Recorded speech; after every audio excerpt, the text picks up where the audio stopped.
Mapagpalang araw po sa inyong lahat. So ngayon mga tol, patuloy pa rin kami sa aming mga misyon at sa paghahanap po ng aking mga kasamahan dito. Sila Kuya Bads at sila Brad Remart at sila Brad Julio, sila Brad Dave at sila Brad EJ. At sa kasamaan po mga tol, nabalitaan natin na si Brad Zipot pala ay nahuli ni Commander Lucas. Kakawawa po na panood po namin sa video niya na na-upload.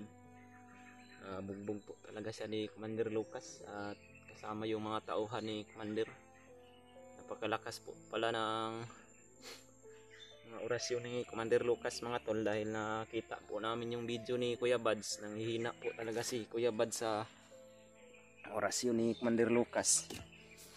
At yun din po yung tumama sa katawan ni Brad Zipot, kaya siya natumba at hindi siya nakatayo agad. At nasundan naman sila nila Brad EJ, ngunit hindi po talaga nila kakayanin yun, kaya parang umiwas na lang po si Brad EJ nang sa ganun hindi na po siya mapasama sa bihag na nahawakan po ngayon ni Commander Lucas na si Brad Zipot. Sana po ay maligtas namin si Brad Zipot kung sakali man na madaanan namin. At si yung babae na bihag mga tol, si Commander Adit, na dating commander din po kagaya namin, sa kasamaang palad po mga tol, hindi po namin naligtas. Nasundan po sana namin yun, ngunit bandang gabi na po bigla na lang po silang naglaho, na nawala po sila sa aming paningin. Hindi rin po namin pinilit ni Brad Pidot na lumapit talaga ng husto, dahil naka-alerto din po yun sila sa bihag, dahil na bulabog na po kasi nakita na pala yun nila Brad Zipot at ni Brad EJ. Nasundan namin at parang inatake din yun ni Kuya Bads. Rinig po namin yung mga putukan ni Kuya Bads. Gusto sana namin na lumapit ni Brad Pidot, ngunit hindi po kami makalapit dahil napakarami po talaga. At parang hindi na po kami nagkita ni Kuya Bads noon, dahil parang nakalayo na din po si Kuya Bads, dahil hindi niya din po siguro makayanan yung mga tauhan ni Commander Lucas, dahil napakarami po ng tauhan ni Commander Lucas ngayon. At malakas po sila, hindi po basta-basta na tinatablan ng mga bala ba. Sana po mga tol, dalangin po namin ni Brad Pidot na magkita po kami ulit ng aming mga kasamahan, dahil hanggang ngayon ulit-ulit na po talaga namin itong sinasabi na palagi namin hinahanap, ngunit hindi pa po talaga namin natagpuan.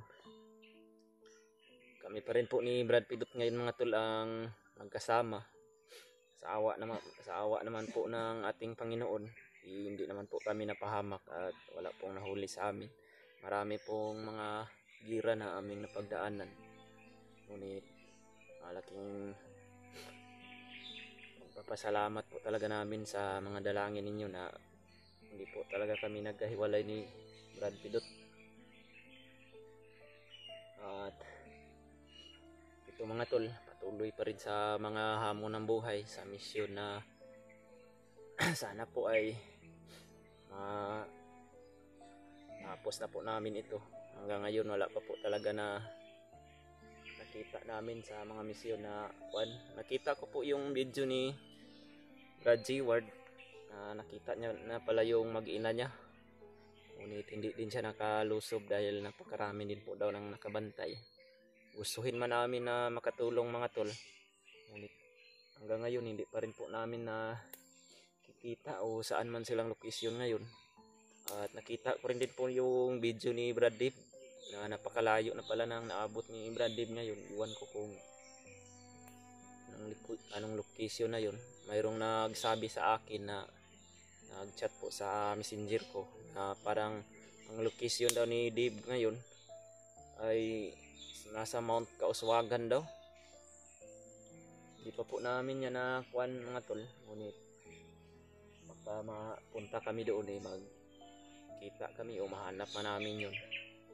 Sana po ay matulungan namin si Brad Hayward at si Brad Rimard at si Julio. Laking papasalamat po namin na nagkita na pala sila ulit. Dahil nag-send po pala ng location si Brad Julio at yun, nakita po ni Brad Rimard. Kaya nagpapasalamat po kami ngayon na si Brad Rimard mayroon na pong kasama mga tol. Si Kuya Buds naman po yung hanggang ngayon wala pang kasama, at si Brad Alpha. Paminsan-minsan lang po talaga mag-upload ng video si Alpha, kaya hindi po namin alam kung ano na pong nangyari sa kanya ngayon. Ngunit dalangin po namin na sana iligtas po siya. At maraming salamat po talaga sa inyong mga walang sawang pagsuporta sa amin mga tol. Sana ay pagpatuloy nyo po na i-share yung mga video namin, nang sa ganun po ay malaman po namin ang mga impormasyon kung nasaan yung mga kasama namin, at malalaman din ang mga kasama namin kung saan kami ni Pidot at kung okay lang ba kami. At sa ganun pong mga paraan ninyo mga tol, laking tulong po talaga sa amin na makuha po namin ang mga impormasyon sa aming kasamahan at kung ano ang kalagayan nila. Sana po mga tol, ipagdasal nyo din po kami na wala pong masamang mangyari sa amin.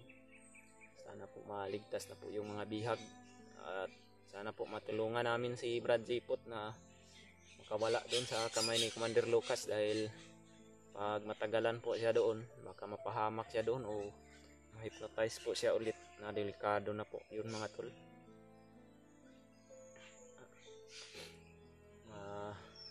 Dagdag na naman po sa problema, dahil iba po talaga ang isang commander na nagbago tapos na hypnotize.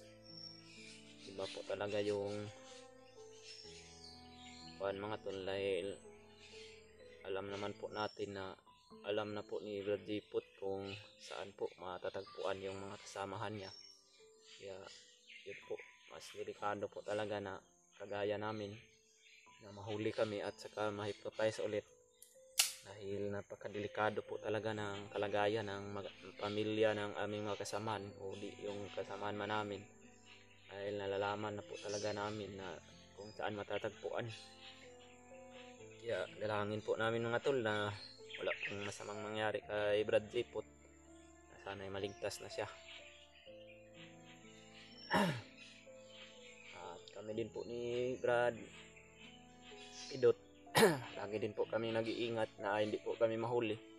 Mayroon man kaming madaanan na mga bandido na nagtitipon o marami, pinipilit po talaga namin na hindi po kami makipaglaban. At yung nakita namin yung bihag na si Adit, sinubukan po talaga namin ni Brad Pidot na iligtas, ngunit sa kasamaang palad po kami pa yung muntikan na mga disgrasya doon, dahil napakarami po talaga nang nakabantay kay Adit ngayon. Hindi na po sila kumpiyansa mga tol. Nagpadagdag po talaga sila ng maraming tauhan. Sana po ay magkita po kami nila Kuya Buds, nang sa ganun po ay magsanib puwersa kami, nang sa ganun kakayanin namin makipaglaban ng sabayan sa kanila. Kakayanin naman po namin siguro makipaglaban, ngunit iba po talaga mga tol pag sama-sama. At si Brad EG naman po ay nag-iisa din ngayon, at yun din po yung patuloy namin hinahanap ngayon. Minsan kinukontak namin ngunit wala siyang signal, kaya wala pa po kaming impormasyon ngayon ni Brad Pidot kung nasaan siya. Sana po ay matagpuan namin siya dito. At maraming salamat din po pala sa mga nagbigay ng blessing mga tol. Alam niyo na po kung sino kayo. Nakabili na po kami ng pagkain ni Brad Pidot. Kahit mga biscuit lang ito o tubig, laking tulong na po talaga sa amin ito ni Brad Pidot dito sa bundok. Maraming salamat po talaga sa inyo.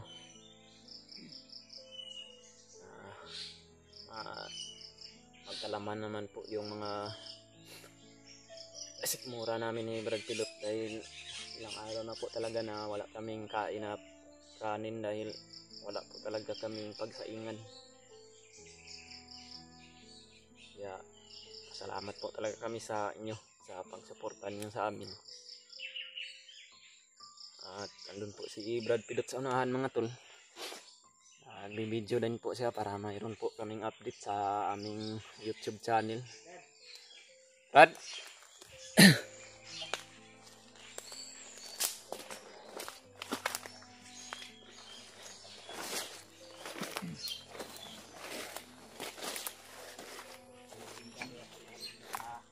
Ayos na tulog. Kaninang madaling araw po kami bili ng pagkain mga tol. Alas 2 yata yun, bro. Alas 2 yun? Mga bandang alas 2 po talaga yun ng madaling araw dahil wala po masyadong kuan ba yung mga bandido natutulog. Hindi po masyado naka-alerto sila sa mga ganyang oras. Ang kuha na sa imo ano? Salamat po talaga kami ni Brad Pidot sa mga nagbigay po ng blessing. Alam niyo na po kung sino kayo. Salamat pa rin. Si Kuya Buds din po wala Brad, no? Sana po mayroon din po nag-bless kanya, no? Sana rin makita rin natin siya para mahati-hati rin natin yan. Lalo na na ano ko yung video ni Brad EJ ba? Naghiwalay pala sila nila G-Pot. Si Brad Dipot nahuli ni Commander Lucas. Hindi ka nila inspired na? Pero mga buslot. Kailang mamahan pa ng mga bilihin dito. Mahal nito tol. Dito sa bundok. 30 yung 30 pesos yung isang piraso. Yung ganito. Ganito kung 30 pesos din ito, ngunit sa patag. Trato lang sana ito doon. ito na itag. Size na ito eh. Size hindi mo na Size. Ang tubig na ito mga tol, 100 po ito. 100. Ito yung tubig na ito tol. Ibang liit pero ayos lang. Malaking tulong na rin naman ito sa amin. Paano eh.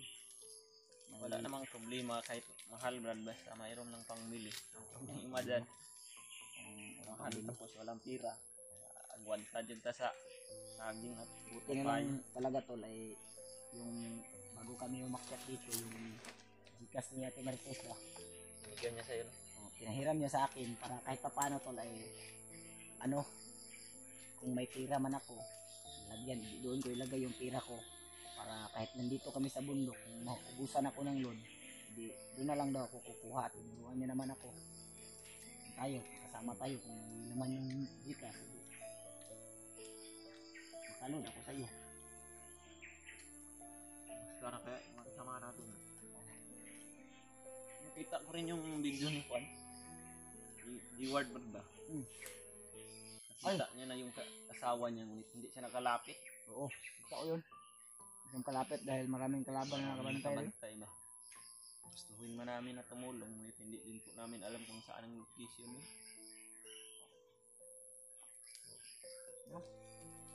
Sana tol, makita natin kaagad si Brave Buds tol dahil gusto namin na pabigyan namin yung mga kasamahan namin dito. Maot pag ganun ka ng kita-kita rin. Ito namin na tuloy namin tol ba na mabigyan din sila ng pagkain kasi alam naman natin tol na lahat kami ay naghihirap dito sa bundok. Handa ako.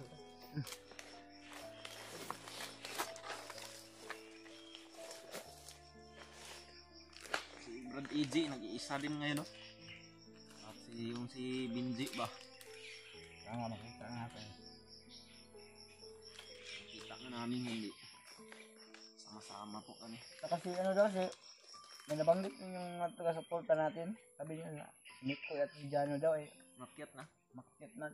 Dito na sila sa lugar natin. Sa area na natin.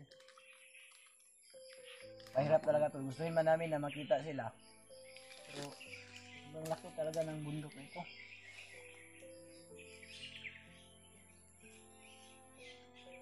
Wala na kadakwa. Isa tayo rin.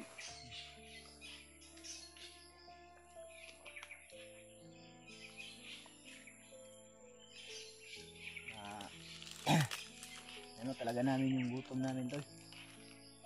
Salamat talaga kami sa inyo. Kaya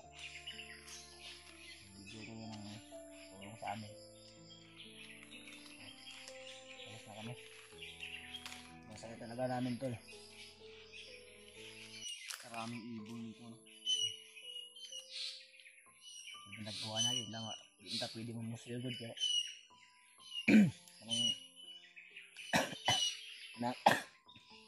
Anong kwan ba ka ng simo malirtong kalaban ba? Kaya silang musil. Katulong din yan sa atin yung balad, yung mga ibon. Oo. Dahil pag yung area mga tol na wala masyadong ibon na humuhuli, kumpirmado po yan na napakarami kong bandido dyan. Yung mga kalaban talaga to, basta yung ibon na ano. Dahil takot po talaga yung mga ibon sa mga tao tol.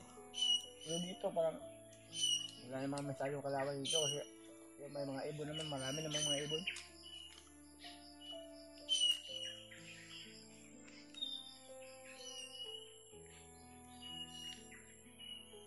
Hindi ata eh. Ano? Iwas na din tayo sa tubig ng sapa ba. Apa bro dong? Mana kayak? Wala ni Brad. Oh, buslot ni Brad. Malag buslot. Hupas na, mahupas ba? Ano, okay na. Ya, tunga na tayo. Ano lang po na ingat. Ito na po. Sabi ko nga po. Size pa ro. Ito nag-alas city na bro. Nag-alas city. 4 minutes na lang.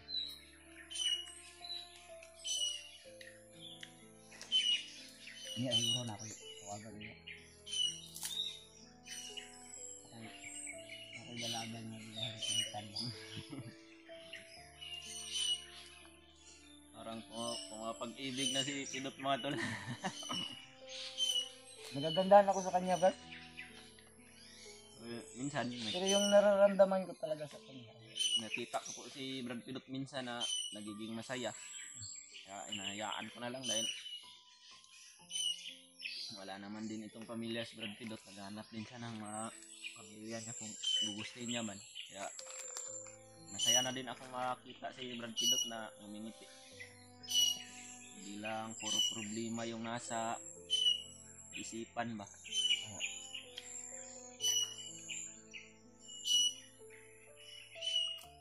Masaya rin ako na ng ibang supporters ay nag-chat minsan sa akin. Napapasaya nila ako ba? Minsan mga tol, umaakyat to si Brad Pidot ng puno ng kahoy, magkapag-signal lang, magkapag-chat lang sa kanyang mga iwan ko kung jowa na ba yan na ba yun o chatmate niya lang.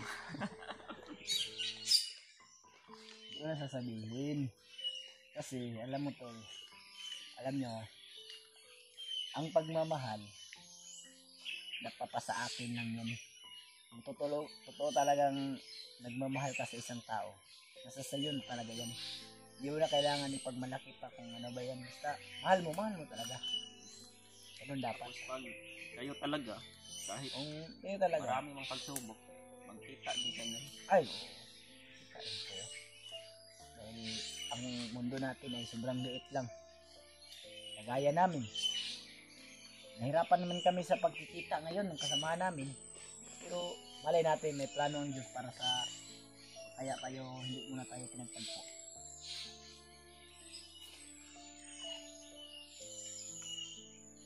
Katong mga ganitong mga maghiwalay tayo mo mas madali natin makuha din kasi kalat-kalat tayo, madaming impormasyon na makikita ng mga kasama natin. Ngunit nahihirapan lang po talaga dahil kapag nakabangga kami ng mga kalaban na madami, parang hindi po talaga kami hindi namin kakayanin.